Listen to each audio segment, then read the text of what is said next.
Amém. Feche seus olhos rapidamente. Deus, muito obrigado por essa manhã, muito obrigado por essas canções que já nos edificam por si só, a tua palavra cantada e maravilhosamente chegando a nós.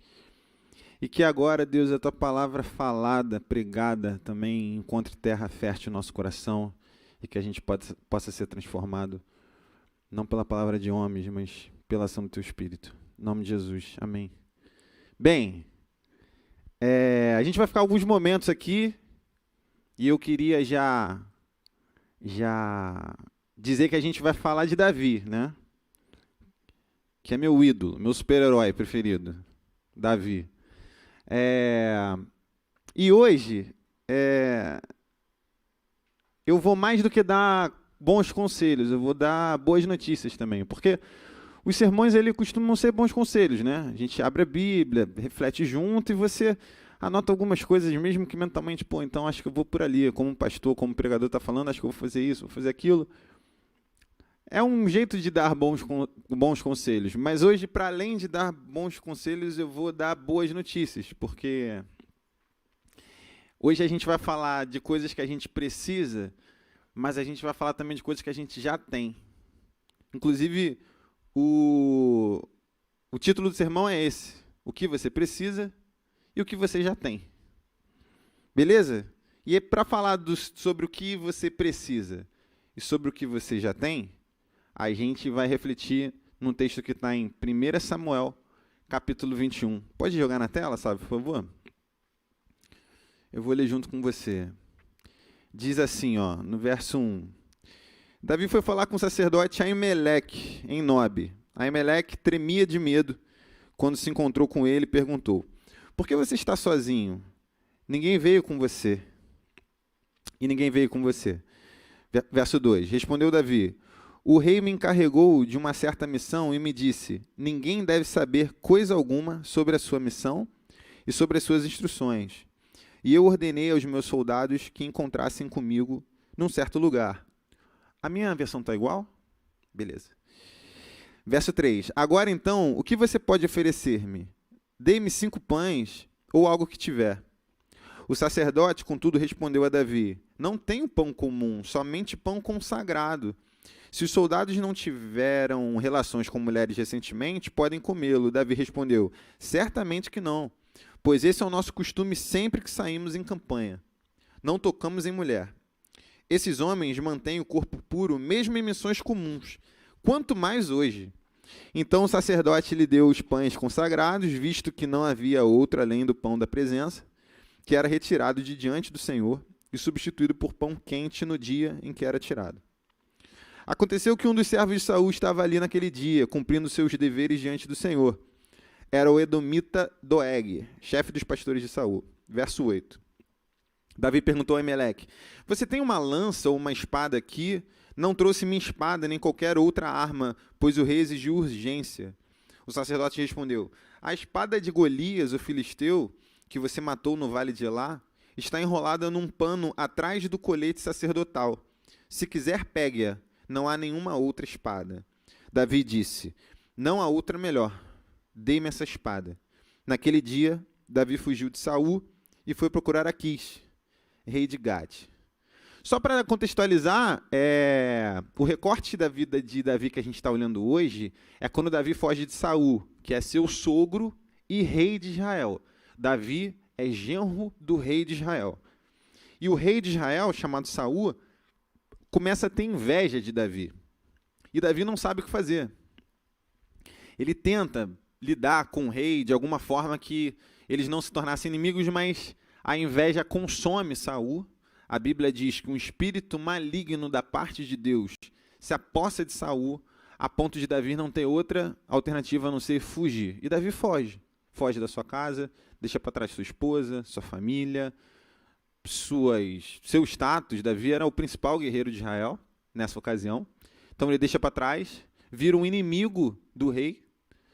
E a gente está pegando os primeiros momentos do Davi fugitivo. De 1 Samuel 21 até o final de 1 Samuel, Davi vai ficar nesse contexto, de fugir de Saul, de não ter para onde ir. Alguns homens começam a segui-lo, mas aqui ele está completamente sozinho. completamente sozinho.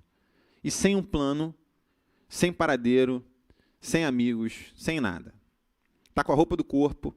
O texto deixa claro, né? Ele não tem alimento, ele não tem armamento, ele não tem nada. E o primeiro lugar que Davi vai é para Nob, que era uma vilazinha onde moravam sacerdotes.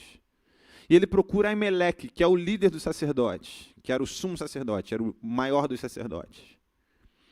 E ele vai para lá e lá parece que Davi quer encontrar o que ele precisa para a sua jornada ali, em Nob. Preste atenção, gente.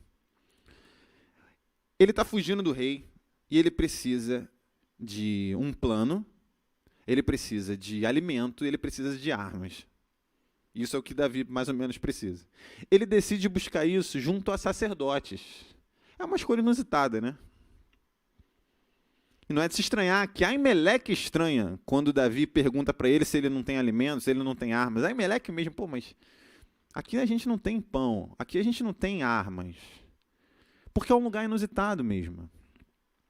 E é sobre isso, é nesse recorte da sua vida, não só da vida de Davi, mas da sua, que eu quero ficar hoje. Porque eu quero te dizer do que você precisa e eu quero te dizer também do que você já tem. Do que eu preciso para quê? Para essa crise aí que você está passando, para esse momento que você está atravessando. Porque a nossa vida ela é enredada de circunstâncias, né? Eu posso estar falando também de isolamento social, de pandemia, de doença, que é um tema que veio para chacoalhar a nossa existência, né? A gente está no meio dessa máquina de lavar. A gente está sendo centrifugado. Mas eu tenho certeza que, para além desse grande cenário, esse problema que é meio compartilhado por todo mundo desse globo azul, você tem as suas circunstâncias. As suas circunstâncias. Que são naturais, porque a nossa vida ela é assim. Tem coisas que a gente quer fazer, lugares para onde a gente quer ir, coisas que a gente quer desenvolver, a gente quer melhorar, a gente quer mover, a gente quer mudar. E às vezes a gente não tem clareza de como a gente vai fazer isso. A gente quer sair do lugar, mas não sabe o caminho, a gente quer mudar esse hábito. E eu tenho certeza que você também tem clareza se você está mandando bem ou não está mandando tão bem assim, nessa tal coisa que você está se propondo, que você deseja, que você sonha fazer. E para isso, para fazer isso tudo aí, que eu não sei o que é, mas você bem sabe, você precisa de algumas coisas. Mas, de novo, eu quero falar do que você precisa, mas eu quero te dar uma boa notícia, porque eu quero falar também daquilo que você já tem. E mesmo num lugar inusitado, que você possa ter a impressão de que você não tem aquilo que você precisa para fazer isso que você quer fazer, eu quero pegar um recorte da vida de Davi, porque ele vai para um lugar inusitado, onde aparentemente não tem alimento para ele, onde aparentemente não tem um plano traçado para ele, onde aparentemente não tem armas para ele, mas mesmo ali num lugar que aparentemente essas coisas não estavam, ali elas estavam. Porque a nossa vida com Deus é assim. A Bíblia fala que Ele não nos tenta com tentações maiores do que aquelas que a gente pode resistir. Isso está na palavra. Olha que forma diferente de você analisar, então, as suas tentações. Se chega uma tentação, uma barreira, uma dificuldade que te parece grande demais, pense, você é mais forte do que você pensa. Uma boa notícia. Ânimo. Esse gigantão grande aí, ó, Golias, dizem que a Bíblia diz que Golias tinha 2,80 metros. Você imagina um homem que tinha 2,80 metros? Imagina o tamanho da lança de um guerreiro de 2,80 metros. Devia ter uns 4 metros a lança de Golias. Pensa aí, olha para sua sala. Sua sala tem 4 metros? Era o tamanho da lança de Golias. A espada dele devia ter, sei lá, também enorme. E a gente já vai falar da espada dele hoje. Mas quando você vê esse gigante grandão, horrível, Golias devia ser feio, né? Textudo, sei lá. Imagina o tamanho da boca de Golias, do olho, da testa de Golias, na mão, a mão de Golias. Que tal você pensar, nossa, eu sou mais forte do que eu pensava, porque Deus não vai me dar tentações maiores do que eu possa resistir. Eu sou digno desse Golias aí? Eu sou digno dessas circunstâncias? Nossa, Acho que é uma boa notícia. Mas vamos em frente. Vamos em frente. O texto começa com Davi contando uma lorota para Aimeleque, né? Difícil até defender Davi, mas ele mente, uma mente forte aqui. Ele chega para Aimeleque, e Aimeleque logo acha estranho. Você veio sozinho? Está no versículo 1. Aimeleque, que tremia de medo quando se encontrou com ele, perguntou: por que você está sozinho? Ninguém veio com você? Aí Davi manda a lorota. Coloca o 2 aí, por favor. O rei me encarregou de uma certa missão e me disse: ninguém deve saber coisa alguma sobre a sua missão e sobre as suas instruções. E eu ordenei aos meus soldados que se encontrassem comigo em certo lugar. Davi, miguelento, né? Mandando migué para Aimeleque. Por quê? Primeiro que o rei não mandou ele para missão nenhuma, ele está fugindo do rei. E segundo que ele não tem soldados, ele está completamente sozinho. Mas ele não quer falar para Aimeleque que ele virou um fugitivo do rei. Então ele fala uma coisa diferente.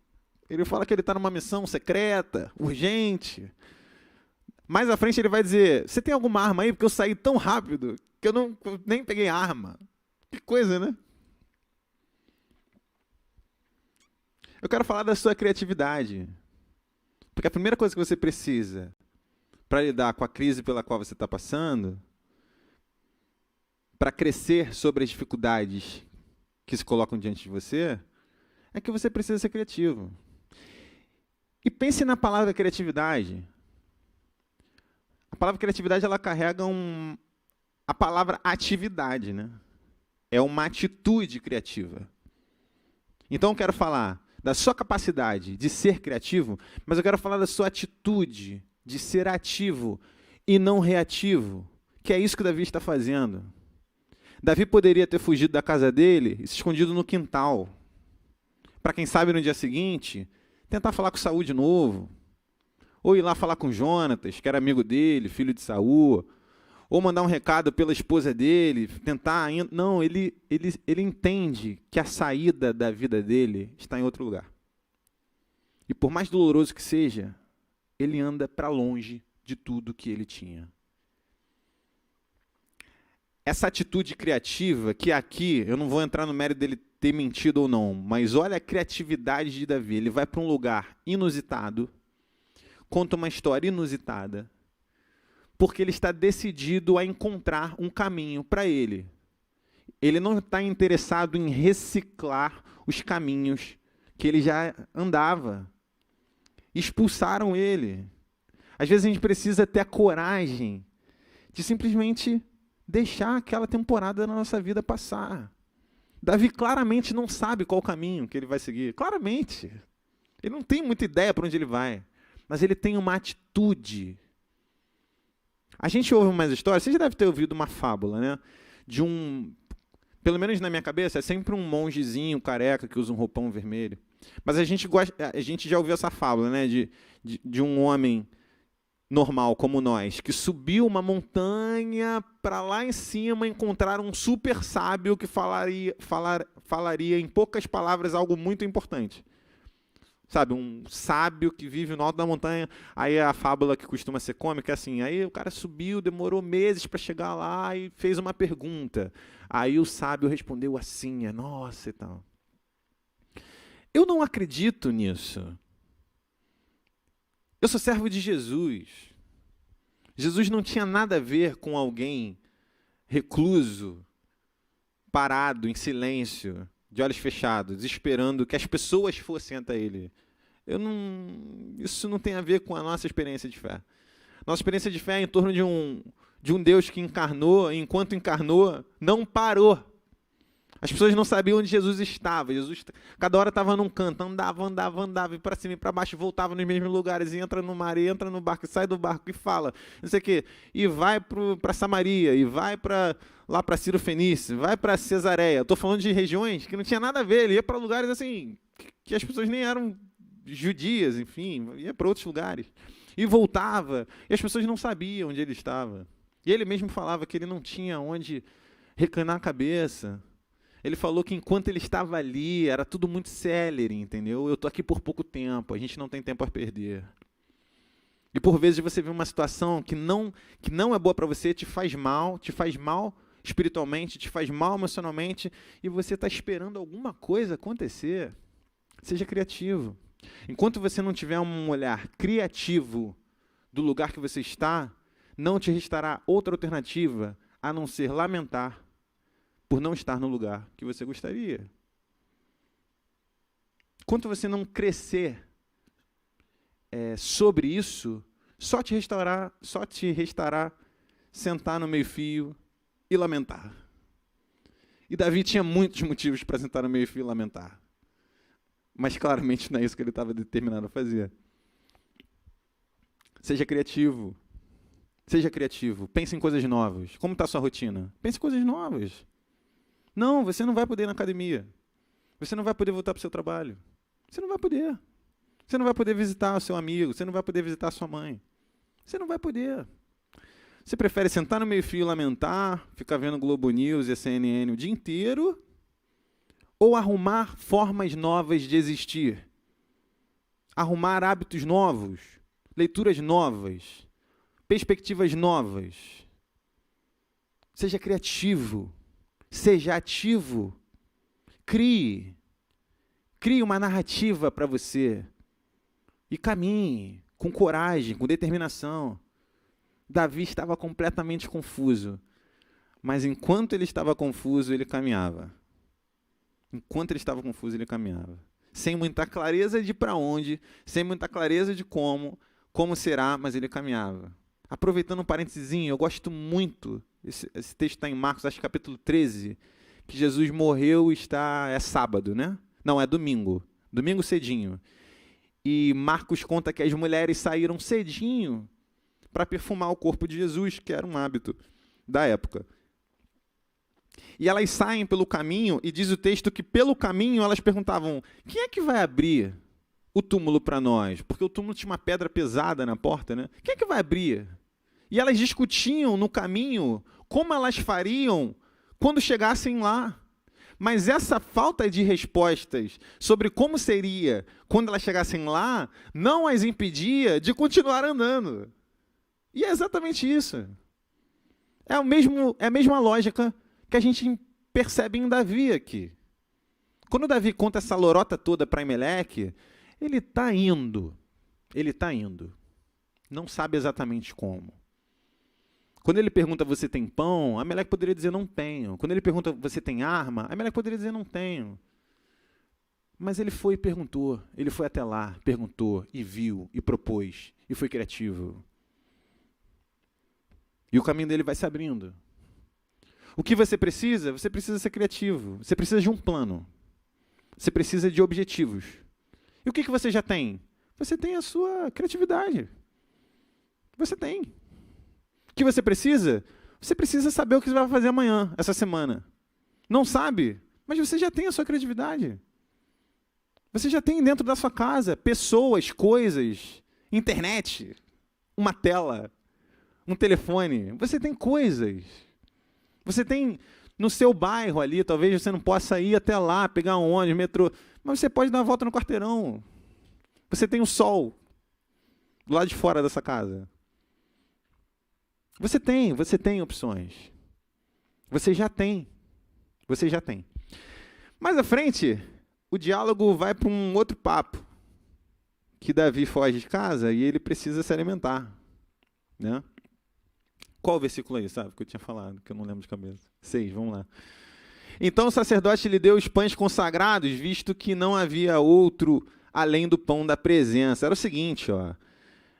Como eu falei, Nob era um lugar de sacerdotes, e lá eram feitos os rituais lá, né, para Deus. E existiam os pães consagrados, que eram pães que eram mantidos no altar. E diz o texto que eles só eram retirados quando saiu uma nova fornada quentinha, né? Quando os pães quentes eram colocados, aqueles eram retirados e jogados fora. Ninguém se alimentava daqueles pães. E Davi pergunta para Emelec, você tem pão aí? E Emelec, pão? Pô, mas aqui a gente só tem os pães da presença. Presença com letra P maiúscula. Que eram pães dedicados a Deus. Mas Davi fala, não, esse mesmo, dá para mim. por causa da missão urgente, secreta, né? Mas dá para mim esse pão. Dá para mim esse pão.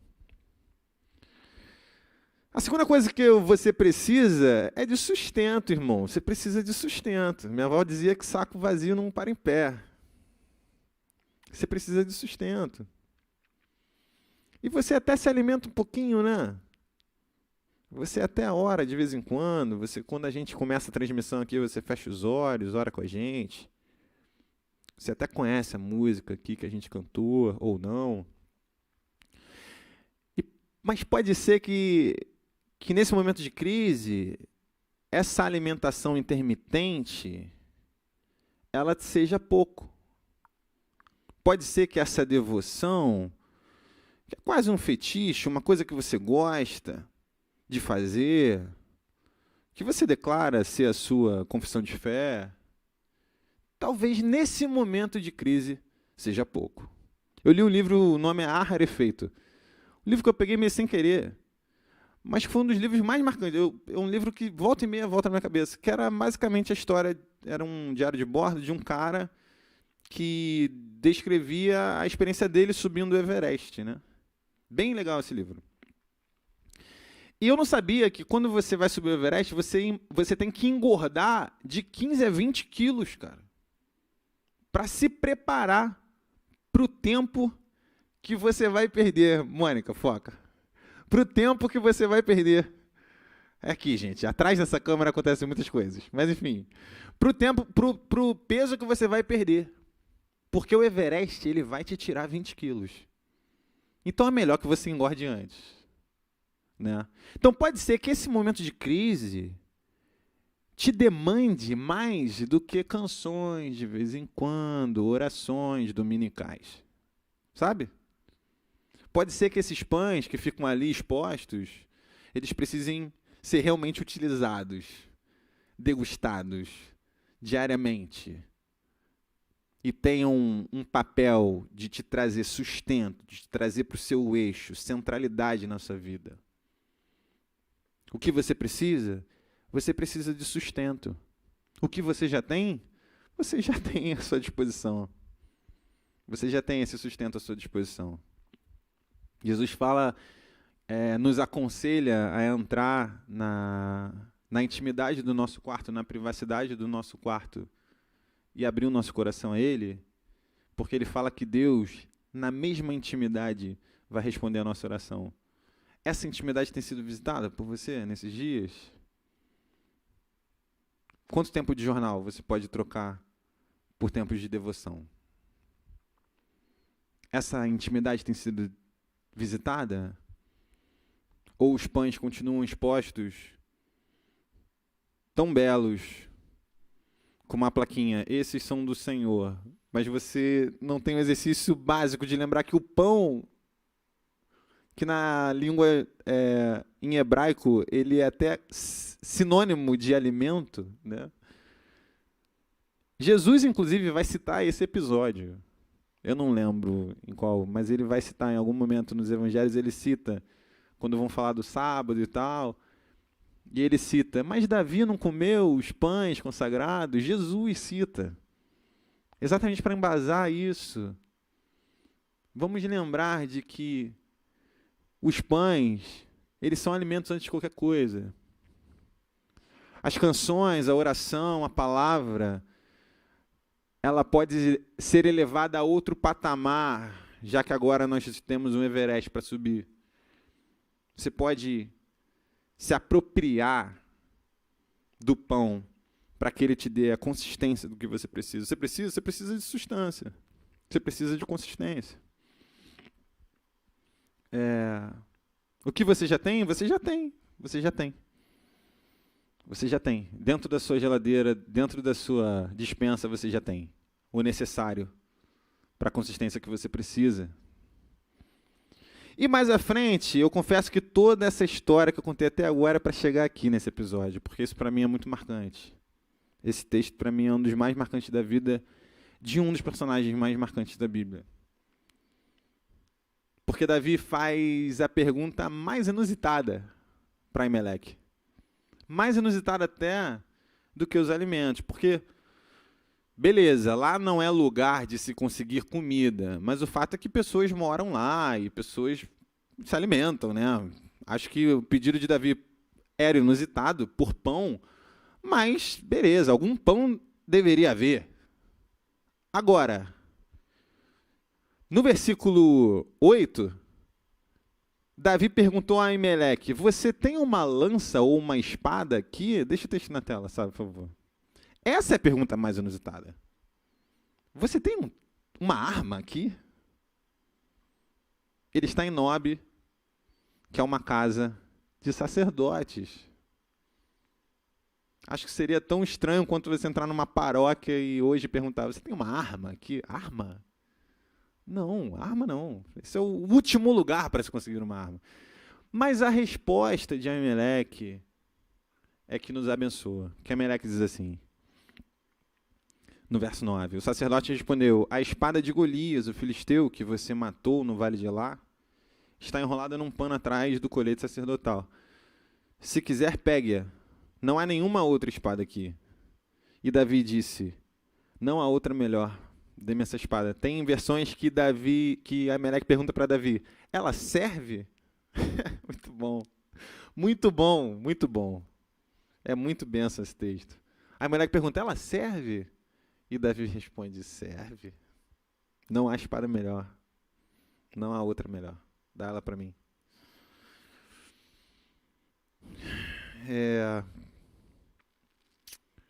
A gente já tem à nossa disposição planos, porque a gente tem criatividade para designar planos. A gente tem à nossa disposição o alimento para nos dar o sustento na caminhada. E aí você se pergunta: mas será que eu tenho as ferramentas necessárias para passar por isso? Será que eu tenho aqueles atributos emocionais e espirituais necessários para vencer essa fase? Para vencer esse gigante? Sabe, aquele gap de coragem, aquele gap de fé, aquele gap de humildade, ou o contrário, ou aquele gap de autoestima, aquele gap enfim, de foco, de consistência, aquele gap de disciplina. Será que eu tenho? Será que eu tenho a ferramenta necessária? Quando eu gosto da palavra ferramenta, a palavra ferramenta, engraçado, né? Como são as nossas sinapses. A palavra ferramenta, ela sempre me lembra do meu avô. Meu avô é muito simples, ele é um coroinha muito velhinho e muito simples. Sabe aquela ideia do cara que envelhece e fica super sábio, fala coisas que você pensa: nossa, meu avô não é esse cara.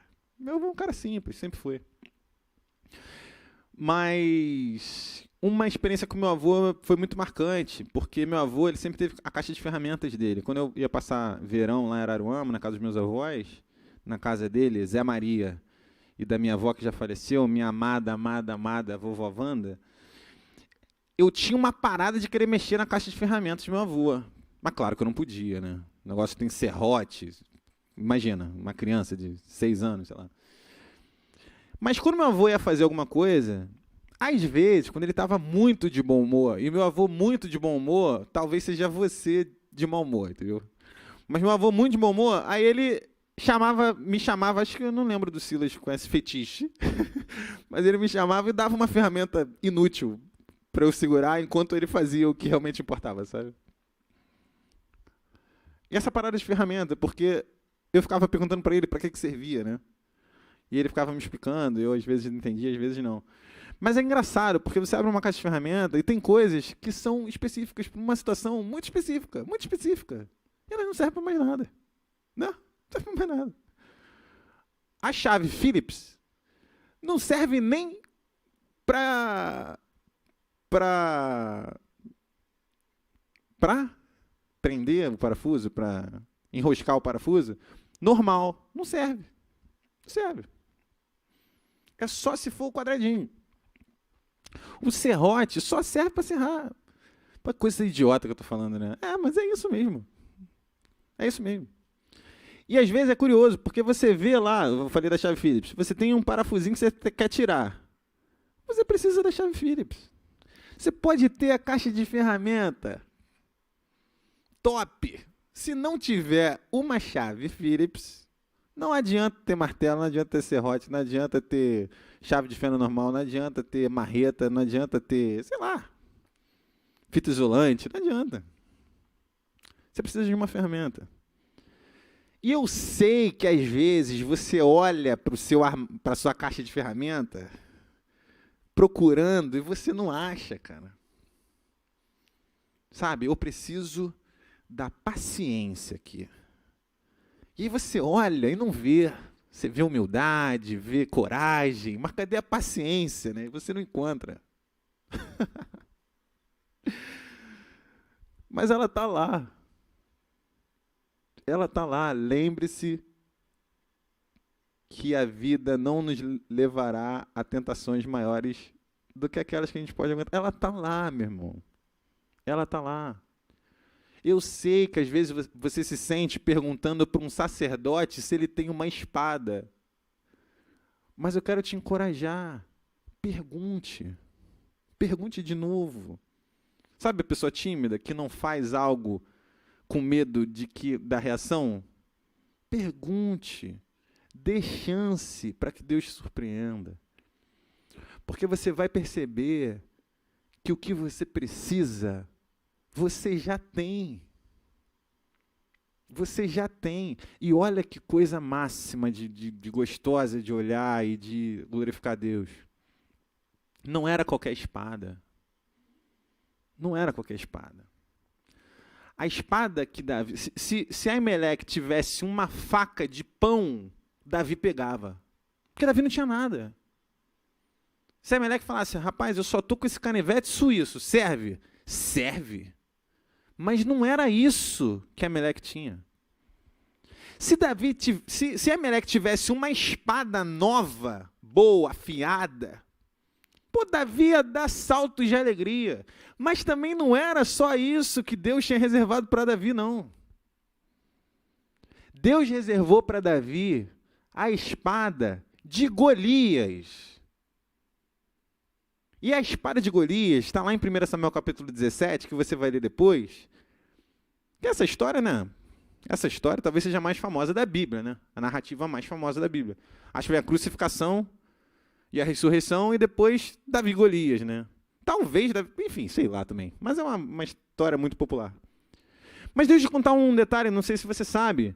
Davi, ele pega 5 pedras para enfrentar Golias. Davi era um moleque. A Bíblia não fala a idade, mas devia ser um moleque, 14, 15, 16 anos. Pega 5 pedras e uma funda, que era uma tiradeira mais violenta, né? Existiam destacamentos do exército que usavam fundas. Não era um estilingue, né? era uma arma. Mas, enfim, era uma arma básica, né? Ele pega pedras afiadas, pega 5, a Bíblia fala que ele pega 5, ele só vai usar uma. Sabe como é que é, né? Mesma coisa. Ele não sabe, mas ele é criativo. Ele está indo. Ele pega 5 pedras, porque vai que eu preciso das 5. Mas, enfim, ele não vai usar as 5, ele só vai usar uma. E do lado de lá vem um guerreiro que vem completamente equipado. O texto diz que Golias segurava uma lança, uma espada na cintura, e na frente dele um outro homem, que era o escudeiro. Existia um outro homem que ficava na frente do guerreiro só com um escudo grande. E nada disso é suficiente, porque uma pedra certeira vai entre os olhos, encrava-se entre os olhos de Golias, e Golias morre instantaneamente. E diz o texto que Davi vai até o corpo de Golias, morto ou não, também a Bíblia não deixa claro, ele cai, mas Davi pega a espada de Golias e corta a cabeça de Golias. E Davi, ele era tão homão, Davi era um moleque tão brabo, que ele pega a cabeça de Golias e leva para casa. Ele leva a cabeça de Golias e a espada de Golias e leva com ele. E vai lá para o rei. Não é de se admirar que o rei, dias depois, começou a ficar preocupado, né? Ele pega a cabeça de Golias, dá para o rei, ó. Toma aí, ó. A cabeça, a espada. Tá contigo, rei. E essa espada, né, o texto não diz, mas ela foi para algum lugar. E aí, o tempo passa, a vida de Davi passa por vários caminhos. Eu contei, né? Davi foge e tal, tá sozinho, tá perdido. E ele faz, tá, a gente volta para esse micro cenário. Você tem alguma espada? E Amaleque diz, tem uma espada aqui. Tem a espada de Golias. Tem a espada de Golias. Deus é tão maravilhoso, gente, que Ele não só nos dá o necessário para que a gente enfrente as dificuldades da nossa vida. Deus é tão maravilhoso que Ele nos dá antes. Ele forja em nós, fora de tempo, sabe? Ele forja em nós as nossas aptidões, aos nossos olhos fora de tempo, aos olhos dele no tempo perfeito. E você vai lembrar na sua história momentos no passado que você envergou na vida, que você envergou, que você chegou a pensar, será que eu vou quebrar? E você não quebrou. E te escapou na hora por que aquilo estava acontecendo com você. Mas depois, eventualmente, você precisou dar respostas que você só pôde dar graças àquela experiência, graças àquela temporada, graças àquelas dificuldades. E você se torna grato agora, tempos depois, pelo deserto que você passou, pelas tempestades que você encarou. Porque, como diz o ditado, né? Como é que é? Mar ameno não faz bom marinheiro. Como é que é? Mar calmo não faz bom marinheiro. É isso? Mar calmo não faz bom marinheiro. E aí você percebe que hoje você precisa ser um bom marinheiro e você começa a perceber, caramba, se não fosse aquela tempestade, né? E pense que a espada que Davi matou Golias nem era de Davi. A espada que hoje é uma arma nas mãos de Davi, um dia foi apontada contra ele. Contra ele. Então as dificuldades que se levantaram contra você no passado, pense, perceba, caia em si e glorifique a Deus. Ela te equipou para o que você está vivendo hoje. E se hoje se levantam situações em que você parece não ter respostas para dar, tenha fé, Deus está te equipando para desafios que virão. Para desafios que virão. Encare como aprendizado e de forma nenhuma tenha dúvida de que Deus está cuidando, de que Deus tem o melhor. Amém? Amém, igreja? Espero que aí do seu sofá você tenha falado, amém, Deus está me equipando, ou Deus me equipou e hoje eu tenho as armas necessárias. A sua caixa de ferramentas tem tudo que você precisa. Você precisa de coisas importantes, eu sei, mas a boa notícia é que você já tem todas elas. Beleza? Eu quero orar com você uma oração de felicidade, de celebração, de gratidão e desejar para você um ótimo domingo na presença das pessoas que você ama, com pensamentos elevados, com coração em festa, com espírito devoto a Deus, com coração grato, seja quais forem as circunstâncias, seja grato, porque Deus tem um plano. A palavra diz que os caminhos de Deus são mais altos que os nossos, os pensamentos de Deus são mais altos que os nossos. Isaías ainda faz questão de dizer, os nossos pensamentos não são os teus pensamentos, os nossos caminhos não são altos como os teus. Então seja grato, não espere você entender o porquê para agradecer, agradeça antes, glorifique antes e deixe o diabo louco de raiva. Vamos fechar nossos olhos? Deus, muito obrigado, Pai, muito obrigado pelas dificuldades, muito obrigado pelas tempestades, muito obrigado pelo deserto, muito obrigado pelos gigantes, muito obrigado pela doença, muito obrigado pela perda, muito obrigado pela dificuldade, pelas dúvidas, pela angústia. E não, Senhor, nós não somos loucos, nós não somos masoquistas, nós não somos,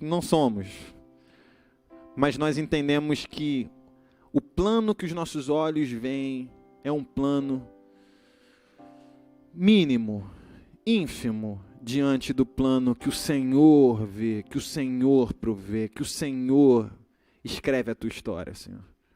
Então, muito obrigado, porque nós podemos ser uma pequenina parte da tua história, Deus.